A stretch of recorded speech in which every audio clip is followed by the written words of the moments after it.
Hello, my Hello. name is Linda Como, and welcome to Constellations for our upcoming conference, October 5th to 8th in Virginia Beach. We are so excited.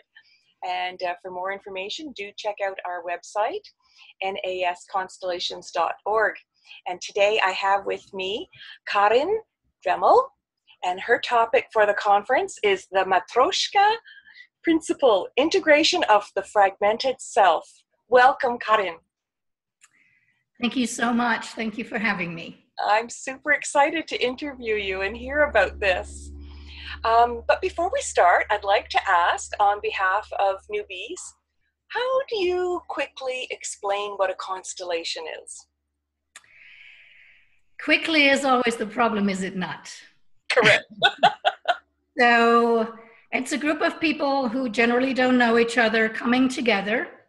And on behalf of one of the people, which usually is called the client or the issue bearer, they join their service and their presence to find out if the issue that is being presented is connected, is influenced by any issues that have been going on in the lineage of that person's two lineages and the lineage of that person's family, and how whatever they experience is influenced by difficult fates, by losses, by exclusions, and so forth. Excellent. Thank you. And it can be done individually and in a group, right? And that's where my talk this time sort of veers off from that group-based explanation, in that I use the principles of family constellation, and I use individual practice, and I use individuals who set up their family system, meaning taking a representation in the group, a representative. In this work, it's cups, paper cups. And they set up the system as they experience it in the room that we are in. Okay, well, that leads very nicely then into your topic. Tell us more about your planned workshop, Karin.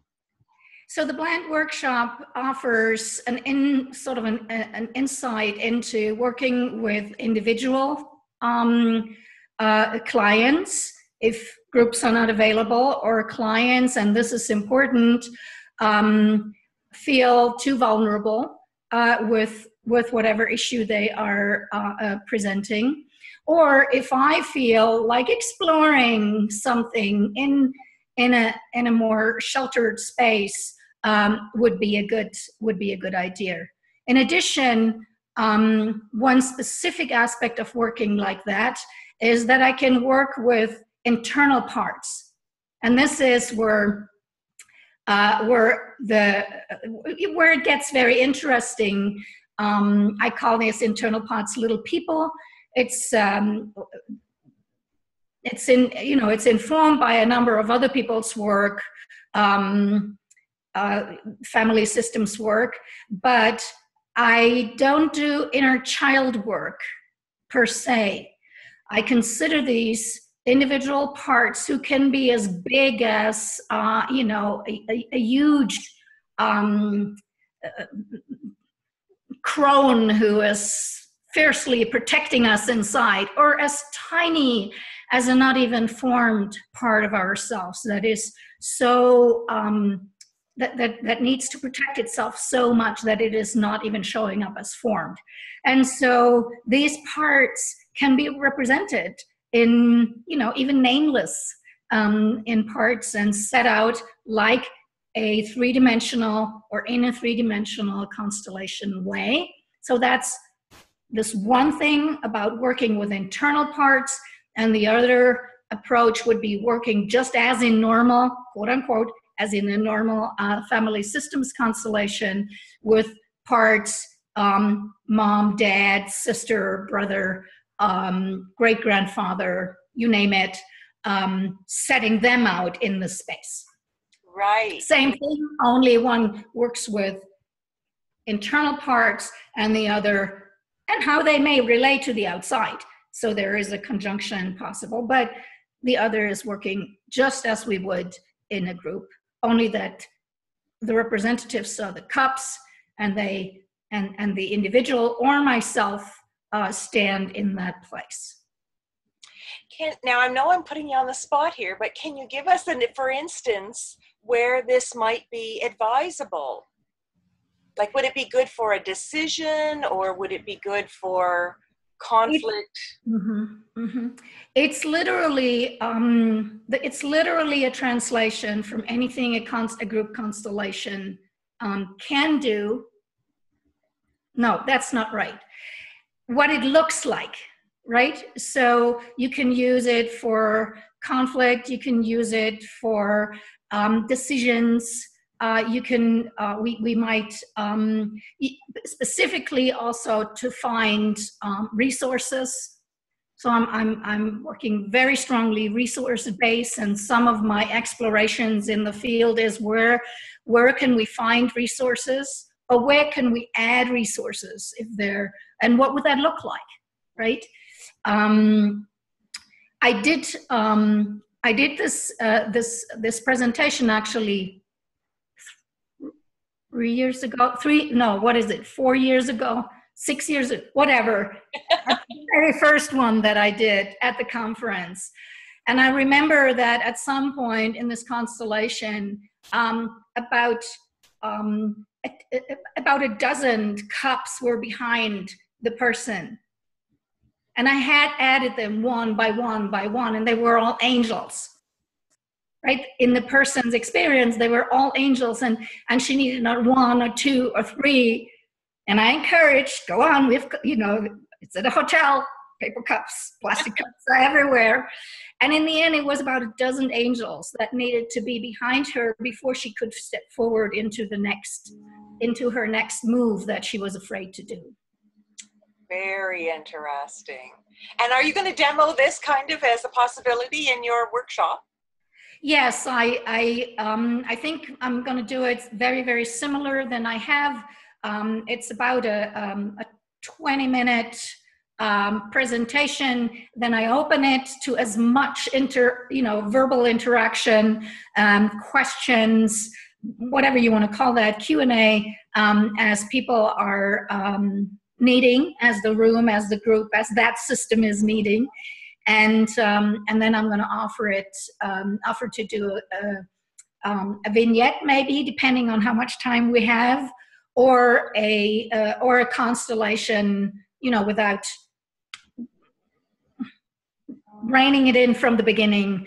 But again, depending on how many people are there, but also depending on how much time we have. Excellent. So this is going to be very interesting for beginners. Yeah.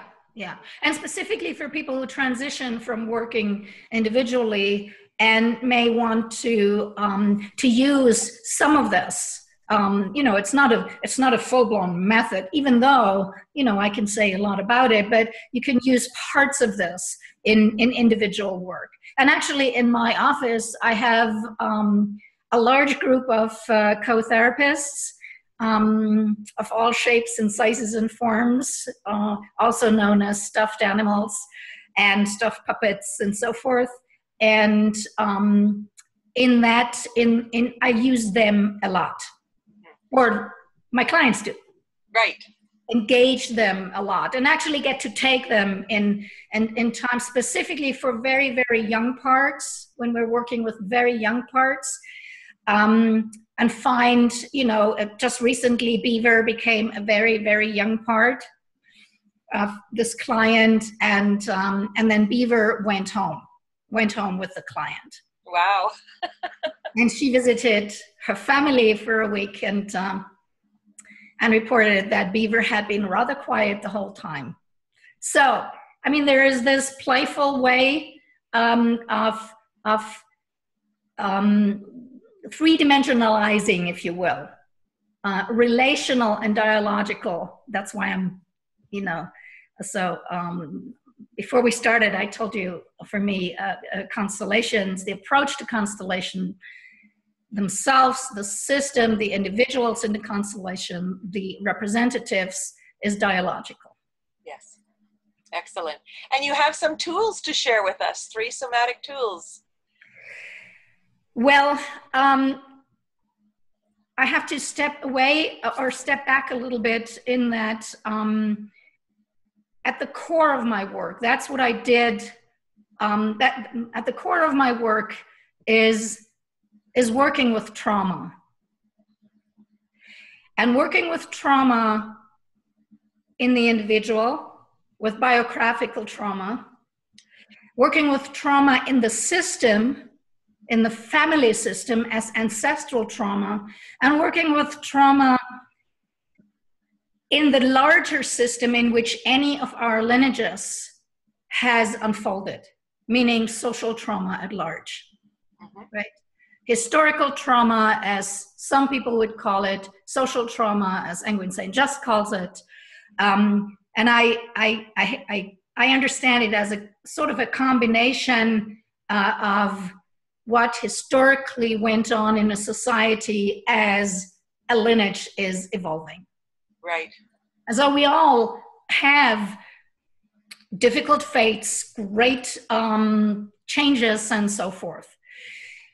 When there is trauma, right? When we talk of trauma, something has happened that was too soon, too sudden, too overwhelming, which can come from too soon and too sudden because our system cannot adapt quickly enough. Right. And let me see, you said 3. So it was too soon, too sudden, or too much, right? So, and that's my very short mantra for working with trauma, that we have to respond to how somebody or system or even a community got traumatized. We have to make sure we're doing things not too soon, too sudden, or too much. Right, I love it. So the tools are to go slow, pacing, right? To go slow.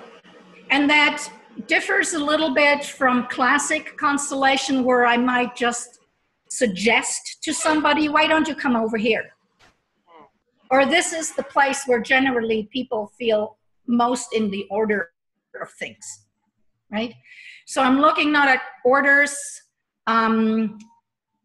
so much, but I am following the evolution of the system as it develops, always looking for places where I can can slow down. So that's the first, but then also where I can offer choice. Trauma in a system, trauma in a person, trauma in a moment leaves us something that is potentially traumatizing, I have to say. Anything, it could be a fender bender, right? Right. It could be leaving your home because the war is approaching, right? Anything that is potentially traumatizing has left us little or no choice in that moment, right? So giving a lot of choices to people, to representatives, with an invitational language, rather than come over here. I do that too. Don't ever say, well, you said that. No. There are moments when I'm so clear that, or when I say no, right? If somebody says, can I do this or that? I have been known to say no, which, some people felt refreshing.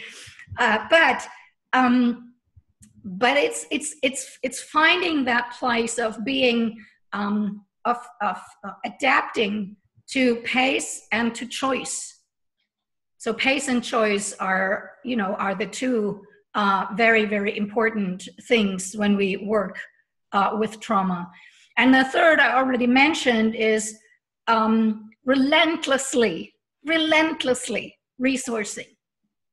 And specifically at choice points, and specifically at points where people are, where in our client or in the moment or in any representative, the same in any representative, right? Even great grandmother needs to be resourced. And resource, as I just explained, can be a dozen angels, right? Or it can be great grandmother, or it can be, as some of the colleagues are saying, look for somebody in the system, even if it is seemingly entirely hurt, right? There is somebody in the system or somebody in the circle, if we have the group, or somebody among the cups, so to speak, who was resourced, who had the strength to be that person to help the system continue. Otherwise, guess what? Yes. You wouldn't be here, right? So, so resourcing, pacing, and choice are three very simple tools. I mean, to only have these three would make it, would make working with trauma promising, right? And on both sides, on the side of the, so last conference I offered a workshop on trauma, and I set it up as having to enter through a flap on, where trauma was written on the flap. So everybody who would look at the place they chose to maybe be with me, the first thing they would see was trauma. Guess what? I didn't have very much people who were coming, because, and I understood from the dialogue, right, with the people who were coming, it needed a courageous step to even step through that, through that word, if you will, through the phenomena of trauma. But Linda, anyone who's working systemically with family systems, with lineages, with historical and with social trauma, with family systems, will be working with trauma somewhere in the system, be it biographical, be it ancestral, or be it historical and social. So for all of us to become comfortable in the presence of trauma and know when I'm freaking out, it ain't that I don't, right? I mean, that's a lot of no's, but you know what I mean, right? Yes. When I am feeling, boy, this is overwhelming. This is so monolithic. This is so big. What am I going to do, right? Slowing down some more, and then slowing down some more, even on my side. Give space, make space in the system for something to emerge that really wants to be seen, even in form of a cup. I love this, Karin.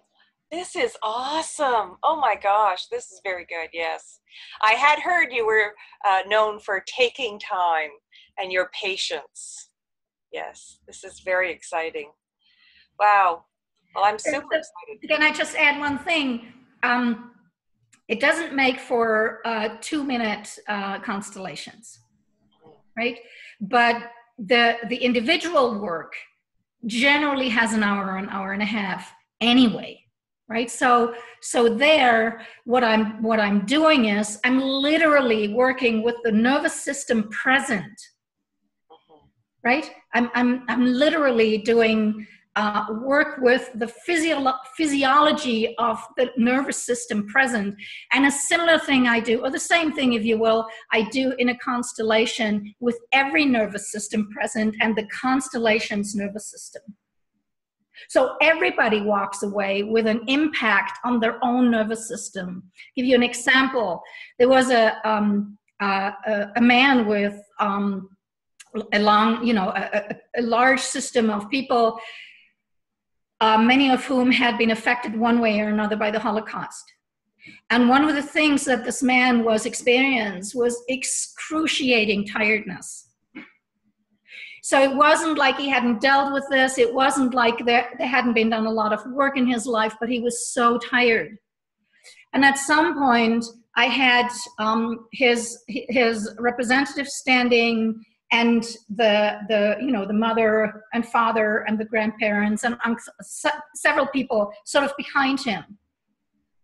And the representative said, I'm so tired. I don't want to lie down, but I'm so tired. I can barely stand.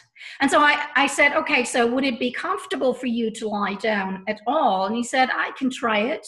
Because we all know, lying down, the dead, and, But before I did that, I invited everybody to get a chair. Everybody in the constellation to get a chair. And wherever they had been sitting, put the chair and sit down, because I was inviting everybody to rest with him. So I reframed and I rephrased his experience of lying down in front. As everybody is sitting, nobody's uncomfortable, everybody is taking the time this person needs. I don't remember how long it took, but it was very powerful. That would be very powerful. Yes, yes. You can probably see the shift in the energy around everything. Yeah, you can feel that everybody's, there are people like you and me standing in for some very unknown person, and still their system had been sort of, it had been poised to that angst. Yes. Right, and to that held breath. And in some way, every representative or every represented person got to sit down with their descendant. And I didn't ask them what they were pondering, right? That wasn't the point. Mm-hmm. The point was that their nervous systems could sort of get to a joint place of settling, if you will, until that person, and it wasn't forever, until that representative was able to stand up and turn around and thank them and feel, more strength in the room. Oh, that is so beautiful. That is gold. Wow. And that, by the way, that differentiates working with the individual, where I literally very much work with their nervous system, sort of at the juncture between individual work and systemic approach, and working with a whole group, where the individual gets to watch, which of course, that person sat in their chairs with tears running down their, running down their face, and yeah. Wow, this has been very enlightening. You never fail to disappoint, my dear. This is so exciting. Well, I thank you so much for your time and your generosity for this explanation. I'm quite sure your workshop's going to be well attended. Thank you so much. And I'm looking forward to every single person and every single question. Yeah. Oh, this is going to be an awesome conference, isn't it? Yeah, very much so. Okay. Well, thanks again. Thank you so much, Linda. Oh, you're most welcome. I really enjoyed it. So for our audience, please check out our website, nasconstellations.org. You can find out by downloading the schedule, Karin Dremel's workshop, the Matryoshka principle, integration of fragmented self, and put it on your calendar. And have a great day, everyone. Thanks again, Karin. Thank you. Okay, bye-bye. Bye.